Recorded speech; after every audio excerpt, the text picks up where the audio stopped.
Welcome to Safety Talks.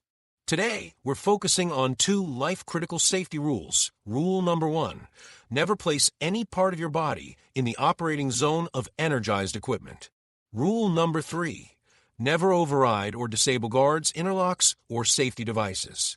We've seen what happens when these rules are broken. Whether it's a wrapper, a stacker, or any energized machinery, equipment doesn't wait for second chances. These rules are written in pain, and we follow them to prevent the next injury. And remember, these are just two of the critical 10 safety rules. Violation of any one of them is grounds for immediate termination. Let's hear from our night shift mill supervisor. Thanks, Mr. Safety.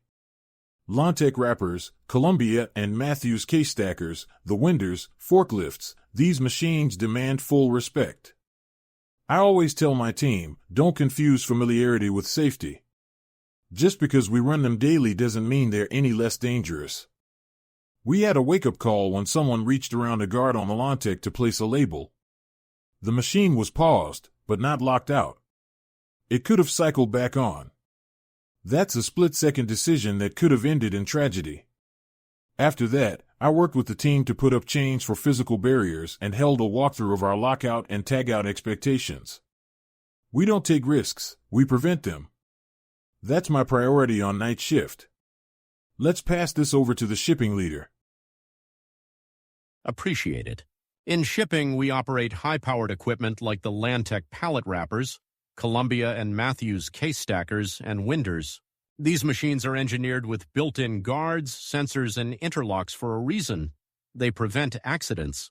Lockout-tagout is mandatory for troubleshooting or maintenance, and no one should ever reach into operating zones. Safety checks and chain barriers are in place to restrict access, and team training is consistent and enforced.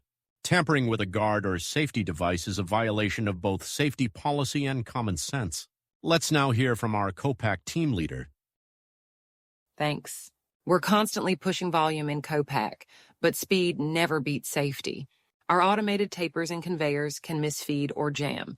That's when someone might be tempted to reach in or override a safety. That's when I step in. I've stopped production lines for a single unsafe act and brought in the full crew for a reset. Every interlock, every sensor is a protective layer. If someone defeats it, we don't move forward. We stop, we correct, we learn. I'll pass it now to the store's clerk. Thanks. In stores, we deal with powered lifts, compactors, and moving parts.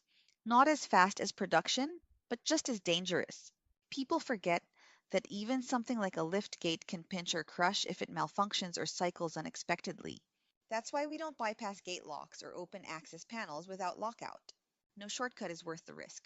If something looks wrong, we report it and wait. I'll now turn it over to our receptionist. Thanks. I'm not on the floor, but I'm the eyes and ears at the front. I've stopped visitors and vendors from walking into restricted zones out of convenience. One delivery driver once tried to shortcut through a guarded machine corridor. I stopped him and redirected. We're all accountable. Even if you're not touching the machines, you're part of the safety network. If I see something off, I act. That's what we all have to do. Now handing off to our site operations manager. Thanks. My role is about seeing the whole operation, and that includes how safety policies are executed, challenged, and reinforced. When we have incidents like someone reaching around a machine guard or defeating an interlock, it's not just a rule violation. It's a sign that our culture needs reinforcement. That's why I walk the floor. I ask questions. I want to know if people feel rushed, undertrained, or unclear. Because if someone thinks overriding a safety feature is their only option, we've failed somewhere upstream. My commitment is to create a structure where safe actions are the norm and unsafe habits don't stand a chance. And that means backing up every supervisor, every trainer, and every frontline team member when they choose to stop the job and protect a life. Mr. Safety, bring us home. You heard it. 2 rules. 1 unified purpose, protection. Critical rule number 1, keep your body out of energized zones. Critical rule number 3, never override what was built to protect you. These aren't just regulations, they're rooted in tragedy. Every guard, every interlock, every lockout and tagout step is written in someone's blood. It's harsh, but it's real. We must learn from those moments, not relive them. Protecting your life isn't a checkbox. It's a commitment. It's stopping a coworker before they take a risk. It's taking the extra minute to shut down properly. It's refusing to ignore danger signs because you know the machine. Here's what to remember. Never reach into the operating zone of energized equipment. Never bypass or disable safety systems. Always lock out and tag out. Speak up. Stop the act. Report it. And above all, value life over speed. If it looks wrong, stop. If it feels unsafe, report it. If you're unsure, ask. Safety doesn't happen by luck. It happens by choice, yours, mine, and ours together. This is the power of critical rule number 1 and rule number 3 in action.